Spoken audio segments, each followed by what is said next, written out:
আজও দেশের বিভিন্ন জেলার সড়কে শৃঙ্খলা ফেরাতে পথে নেমেছে শিক্ষার্থীরা।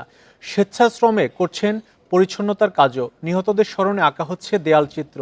পরিস্থিতি পুরোপুরি স্বাভাবিক না হওয়া পর্যন্ত মাঠে থাকার কথা জানিয়েছে ছাত্রছাত্রীরা।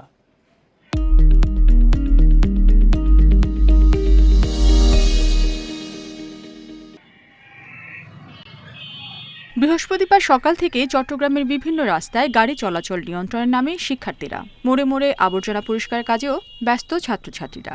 বন্দরনগরীতে প্রায় ২০,০০০ শিক্ষার্থী শৃঙ্খলা ও পরিচ্ছন্নতার কাজ করছেন বলে জানান স্বেচ্ছাসেবকরা।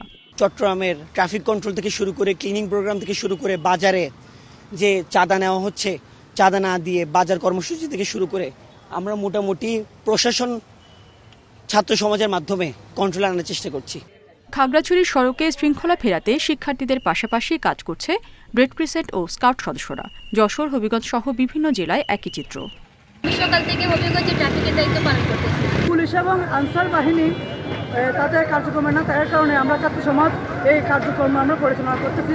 পাবনায় ট্রাফিক নিয়ন্ত্রণ ও নিহতদের স্মরণে শহরের বিভিন্ন দেয়ালে গ্রাফিতি আঁকায় ব্যস্ত শিক্ষার্থীরা। নোয়াখালীতে পরিচ্ছন্নতার পাশাপাশি সড়ক বিভাজকে লাগানো হচ্ছে গাছের চারা।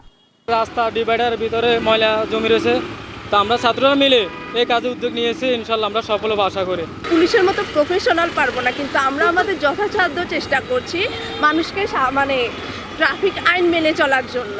চাঁপাইনবাবগঞ্জ, নাটোর, চুয়াডাঙ্গা, নওগাঁ সহ সারা দেশে পরিস্থিতি পুরোপুরি স্বাভাবিক না হওয়া পর্যন্ত মাঠে থাকার ঘোষণা শিক্ষার্থীদের। রেশমি নন্দী, ইন্ডিপেন্ডেন্ট নিউজ।